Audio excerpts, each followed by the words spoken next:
Part 2, The Breaking Point. When love is born from obligation, it must fight for every breath. Charlotte knows her husband is terrified of feeling, but she refuses to return to the cold vacuum of Ashbury Hall. Tonight, under the deceptive gaiety of a country ball, their forced civility ends. Prepare yourself for the long-awaited confrontation. Pride, duty, and years of bottled-up passion are about to clash. The walls are down, the rules are about to change. Chapter 4, The Breaking Point. The local gentry held their annual summer ball at the grand estate of the Earl of Westbridge. It was an obligation Nathaniel could not shirk, and Charlotte, radiating a quiet, elegant confidence in a sapphire gown, commanded the attention of the room. She was the woman everyone knew was married for convenience, yet she carried herself with such dignity that she became the most sought-after woman there. Nathaniel stood by the refreshment table, a grim, isolated pillar, performing the bare minimum of his social duty. His eyes, however, never truly left Charlotte. He observed the easy procession of gentlemen seeking her hand for the country dances, and watched her navigate the polite currents of society with an admirable self-possession. Then Lord Pembroke approached her. Pembroke, handsome and utterly heedless, did not ask for a formal dance. He merely intercepted her path as the music struck up a waltz, offering her his hand with an intimate, lingering smile that suggested complicity. Charlotte hesitated for a fraction of a second, a purely social pause, before accepting. It was not the acceptance that drove the heat into Nathaniel's blood, but the sight of them together. Pembroke's dark head bent low, Charlotte's expression animated, a smile that was genuine and unguarded blossoming on her lips. Nathaniel, watching from the shadows, lost his composure for the first time since the terrible scandal years ago. The carefully constructed fortress of his reserve crumbled in an instant. It was not merely jealousy, it was the unbearable truth that this woman, whom he had claimed only for his convenience, was offering her inner life, her authentic self, to a frivolous stranger. He left the ballroom without a word, marching through the night air toward Ashbury Hall, the scent of expensive perfume and the sound of music echoing mockingly in his ears. He was a storm, held barely in check. Charlotte returned to Ashbury Hall near midnight, her spirits slightly lifted by the evening's fleeting gaiety, but the air within their silent manor was thick with foreboding. She found Nathaniel waiting for her in the drawing room, the lamps low, his silhouette dark and immense against the gloom. He did not look at her gown or compliment her upon her return. He simply looked at her face, his eyes twin points of accusation. "Did you enjoy your dances, Charlotte?" he asked, his voice low, dangerously devoid of inflection. "I did, my lord," she replied, shedding her shawl and steeling her spine. "Lord Pembroke is an excellent dancer." "Lord Pembroke is a rake," Nathaniel countered, taking a single predatory step closer, "and he is too familiar with my wife. You encouraged him." "I was civil, Nathaniel," she said, using his Christian name with a sudden, deliberate defiance, "as is my duty to our guests." "Duty? Is that what it was when you laughed at his whispered nonsense? Did you forget the nature of our arrangement, madam? You were purchased for respectability, not for a flirtatious spectacle." His cruelty, though born of a frantic jealousy, stunned her. The cold contract had never allowed for such volatility. "I remember the terms of our marriage perfectly," Charlotte retorted, her own temper rising, spurred by the injustice. "We agreed to a partnership of duty and respect. I have upheld my end. Do not mistake my pleasant company for encouragement, and do not mistake your own jealousy for righteous anger. You claimed you had no heart to give, so what right do you have to be angry about where I choose to lend my attention?" The question hung between them, brutal and inescapable. She had stripped him bare. Nathaniel flinched, the fury momentarily eclipsed by a desperate, palpable pain. He saw the truth in her eyes. She was untouchable by him, protected by the very terms he had imposed. He closed the remaining distance between them, his hands clenching at his sides. "What right?" he rasped, his voice breaking on the last word. "The right of a man who can no longer bear the distance you keep, the distance I forced between us." He stopped being the Viscount, the master of the house, the cold strategist. He was simply a man undone. "You speak of duty," he continued, the words tumbling out, harsh and unpolished. "But I have done nothing but think of you since you lay ill. I have seen you breathe life into this damned tomb of a house, and I hate that I cannot look at you without wanting to destroy the wall that separates us. I am angry, Charlotte, because I am terrified that you will find a man who can offer you the warmth I threw away years ago, a warmth I now desperately, unforgivably crave from you. It was an anguished confession, not of love, but of need, a furious admission that his desire for her, his possessiveness, had overridden his pride and his fear. Charlotte stared up at him, her breath catching in her throat. The heat and despair in his eyes were a universe away from the glacial control she had known. Nathaniel, she whispered, her resolve crumbling at the sheer vulnerability of his surrender. He gave a harsh, guttural sound, not unlike a sob, and his hands finally came up, not to grasp, but to frame her face, his thumbs brushing the sharp line of her cheekbone. I told you I had no heart, he muttered, his gray eyes searing into hers, but I am realizing I have a profound weakness for you, Charlotte, a weakness that terrifies me. Then, all artifice was stripped away. He bent his head, his mouth claiming hers with a desperate, crushing intensity. It was their first passionate kiss, and it was born not of gentle affection, but of 2 years of acute, agonizing restraint. It was a furious, consuming kiss, a statement of ownership, of fear, of long-denied longing. Charlotte met him with equal ferocity, wrapping her arms around his neck, pulling him closer. The quiet, dutiful wife was gone, replaced by a woman who recognized the fire behind the man's stoic facade and answered it with her own deep, untapped passion. They clung to each other, both trembling from the violence of the emotion they had unleashed. When he finally pulled back, resting his forehead against hers, they were both breathless. The contract was broken. The coldness was shattered. "What have we done?" he breathed, his voice raw. Charlotte lifted her hand, touching his cheek, memorizing the texture of his skin. "We have ceased being a transaction, Nathaniel," she whispered, "and begun being a husband and wife." For a few breathtaking minutes, they stood in that fragile, charged space, the truth of their passion hanging between them. But the habit of years was a strong, relentless current. Even as his arms tightened around her, Nathaniel's eyes glazed over, the light of desperate confession retreating. His old wounds, the betrayal that had hardened his soul, returned with chilling force. He pulled fully away, his features settling into a horrified mask of self-reproach. "No," he said, shaking his head.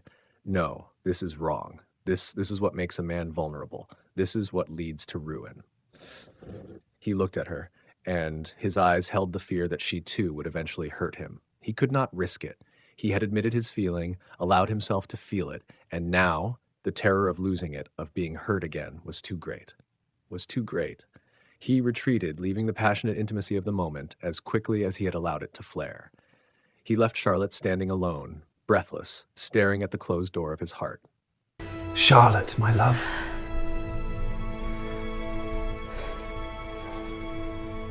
Nathaniel. Chapter 5. The Storm at Ashbury Hall. The days following the country ball were steeped in a profound, heavy silence, broken only by the distant sounds of the manor functioning. Nathaniel and Charlotte returned to their formal routine, but the illusion of peace was constantly undermined by the raw memory of the kiss. Every accidental brush of hands, every glance across the breakfast table was charged with a terrible, unspoken energy. Charlotte tried to navigate the tension with patience. She had seen his heart briefly, and knew his coldness was a symptom of deep fear, not lack of feeling. She offered him small gestures of connection, a cup of tea delivered to his study, a genuine compliment on his management of the estate. But each time he flinched, retreating further, convinced that her warmth was simply setting him up for another devastating fall. He was waging a war against his own burgeoning love for her, and in doing so he was punishing them both. The fragile stalemate was brutally broken one dreary afternoon by the arrival of a special delivery, a heavy, sealed letter addressed to Nathaniel, bearing a crest Charlotte vaguely recognized as belonging to the family of his former fiancée, Selina. Nathaniel opened it in the solitude of his study. Charlotte knew nothing of its contents until hours later, when she found him still seated there, motionless, the letter crumpled on the floor beside him. His face was a mask of utter devastation, paler than when he had stood by her bedside during the fever. The letter was a full, final confession from Selina. It revealed the agonizing truth of her betrayal. She had not left him for love of the other man, but had been brutally forced into the liaison. Nathaniel's own father, the cruel and calculating previous Viscount, had orchestrated the separation, viewing Selina as insufficiently wealthy and ambitious. He had engineered the scandalous discovery, driven Selina's lover into debt, and then presented her with a terrible choice: ruin Nathaniel's future with a scandal, or suffer her lover's ruin, ensuring his son would marry someone more suitable, someone like the respectable, convenient Charlotte. Selina's final act of guilt-ridden honesty was a plea for forgiveness and a terrible revelation. Nathaniel had not been betrayed by a heartless woman. He had been robbed of his love by his own father's cold manipulation. The foundation of his bitterness, his belief that love was inherently treacherous, was exposed as a lie. Overwhelmed by guilt, Nathaniel realized the cruel irony. His defensive withdrawal had been a penance for a wound inflicted by others. He was a man who had dedicated years to avoiding vulnerability, only to discover he had been betrayed by the very man whose honor he had sought to uphold. Worse, he had entered this marriage believing he was doing Charlotte a favor, when in fact, he had dragged her into his misery. He believed himself utterly unworthy of Charlotte's affection. When Charlotte, sensing his torment, quietly entered the study and reached out a hand to him, she found not the frightened man of the ballroom, but a man driven to the brink of self-loathing. "Nathaniel, what is it? Tell me," she pleaded gently, her hand resting on his arm. He recoiled violently, surging to his feet. He could not bear her pity, her kindness, her unearned devotion. He saw her as an angel he had stained, a sacrifice he was now too ruined to accept. "Do not touch me," he lashed out, his voice raw with self-contempt. "Do you see? This is the blood that runs in my veins, the deceit, the manipulation. I am my father's son, Charlotte, and you deserve better than a man who claims your life to satisfy his wounded pride." He walked to the window, his back to her, rigid with despair. "I regret it," he bit out, the words intended as a brutal shield to drive her away, to save her from his perceived toxicity. "I regret this marriage. It was a mistake. I did not ask for your heart, and I find I cannot stomach the obligation of accepting it. Go. Go before I ruin you completely." The words were cold, final, and devastating. He didn't mean them. He meant that he was a ruin, but the effect was the same. Charlotte felt the blood drain from her face. After the moments of shared intimacy, after the kiss, this cruel dismissal was the final, unendurable blow. She had endured his coldness, fought for his affection, and believed in his eventual redemption. But she would not stand to be a mistake. Her dignity demanded her departure. Charlotte did not shout. She did not weep. She looked at his rigid back, recognizing that he had not rejected her, but had chosen to reject his own happiness, believing himself beyond saving. "You have kept your word, my lord," she said, her voice shaking only slightly. "You offered your name, but you have withdrawn every other promise. I am not a fool, Nathaniel. I know when my presence has become an irritation, even if it was once a necessity." She turned and walked out of the study and out of his life. Within the hour, Charlotte ordered a carriage, not for London, but for the modest, safe haven of her family's house, the house that Nathaniel's fortune had saved, and that his cruelty was now forcing her to flee. She packed only the essentials, leaving behind the jewels and the grand gowns. They were the price of the contract, and she was leaving the contract behind. She said a brief, quiet goodbye to Eleanor and her parents, explaining only that Nathaniel required time and space.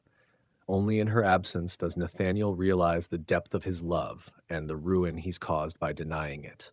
He stood in the cold, echoing study long after the sound of her carriage wheels had faded into the silence.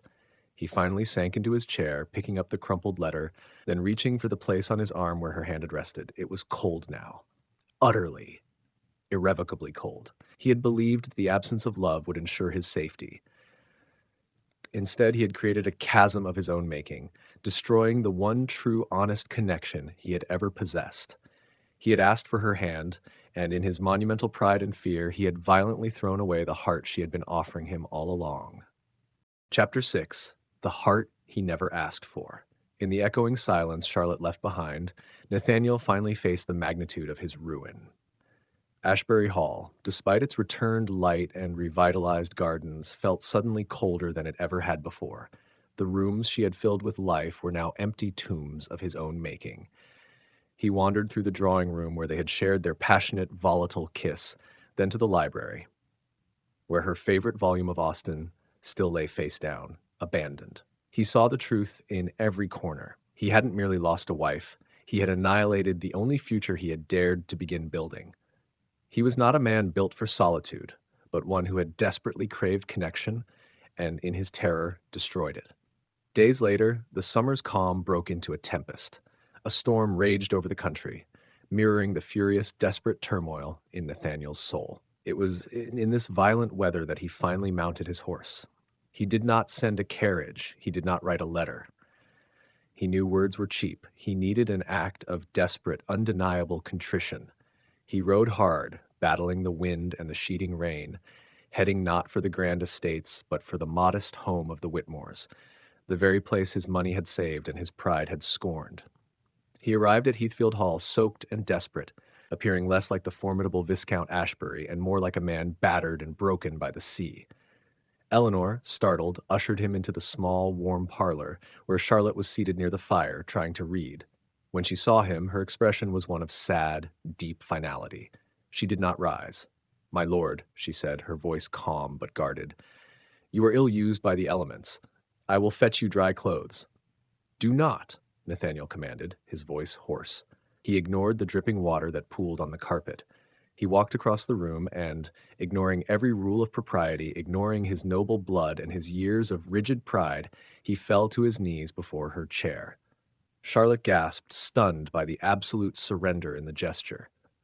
"Charlotte," he began, his chest heaving, his dark hair plastered to his forehead, "I did not come to command, nor to bargain. I came to tell you the truth I was too much of a coward to admit until your absence showed me the depth of my blindness." He took her hands, his touch now shaking and sincere, utterly unlike the cool, formal hand she had accepted at the altar. "I have spent 7 years believing love was a weakness, a vulnerability designed to be exploited. When you brought light to Ashbury, when I saw your kindness, your grace, the strength of your heart, it terrified me. I believed I was not only unworthy of such a gift, but that I would inevitably destroy it, just as my father tried to destroy me." He tightened his grip on her hands, forcing her to meet his gaze. "When I lashed out and said I regretted our marriage, I was not speaking of you. I was speaking of the part of myself I allowed to hope, the part I was terrified to lose. I drove you away because I feared the pain of loving you more than I feared the pain of losing you." A tear tracked down his face, and he made no effort to wipe it away. "You were never a duty, Charlotte," he said, his voice breaking. "You were the quiet salvation I asked for on paper, but you became the only thing I ever wanted for my life. You were the only thing I ever wanted, but never dared to ask for." Charlotte did not offer forgiveness immediately. She drew her hands from his and reached up to touch the cold, wet sorrow on his cheek. "I will not be a penance, Nathaniel," she said, her own eyes brimming. "I will not be the dutiful wife who merely heals the broken man. You must not choose me because you feel guilt over the past, or because you fear loneliness." She leaned forward, her heart exposed. "If I return, you must choose me freely, not as an obligation, but as the primary, fervent desire of your future. I will have a marriage of truth, or I will have none at all." He rose slowly, his gaze clear, stripping away the remnants of the Viscount's pride. "I choose you, Charlotte," he stated, the words a vow deeper than any spoken in the chapel. "I choose your honesty, your spirit, and your warmth. I choose the pain of risking my heart, because the pain of living without you is greater than any fear I have known. I choose love." The epilogue. A heart renewed. Charlotte forgave him, though not easily. She made him promise to speak his fears, to honor their connection above his old wounds. Together, they returned to Ashbury Hall, rebuilding both the magnificent, flawed estate and the fragile, beautiful scaffolding of their marriage. They worked side by side, no longer master and mistress, but partners. Nathaniel began to shed his stoicism, sharing his thoughts, his decisions, and his long-guarded humor. The cold manor finally truly became a home. The story closes months later, on a perfect summer's evening. The revived gardens were in full bloom, lush and vibrant, a reflection of their marriage. Nathaniel and Charlotte walked the path she had painstakingly restored, his face softened by a warmth that was now constant, not fleeting. His hand was no longer cool and formal, but entwined with hers, warm and possessive. He paused near the central fountain. I remember thinking on our wedding day that I had achieved a perfect, calculated peace, he murmured, turning to her. I was a fool. There is no peace without passion, Charlotte. There is only emptiness. Charlotte smiled, leaning into his strength, the full redemptive story written in her expression. You asked for my hand, my lord, she whispered, looking up at the man who had risked everything to reclaim her. But you finally found my heart. Please, Charlotte. You must believe. You must believe me. Nathaniel, I do. Oh, what a tumultuous ride. To see the formidable Lord Ashbury finally surrender, drenched in rain and stripped of his pride, is the stuff of true romance. Charlotte asked him to choose her freely, not as penance, and in that honest choice they both found the heart they truly needed. This is the end of He Asked for My Hand, but Not My Heart. We hope this story of fire, truth, and ultimate redemption has stolen your breath away. If this tale of brooding viscounts and resilient viscountesses left you sighing for more, please show your love. Like this story to let us know you adore slow burn romance. Subscribe so you can be the first to know about our next sweeping historical saga. Comment below and tell us, what was your favorite moment when Nathaniel's walls finally came down? Thank you for listening. Until the next passion-filled chapter.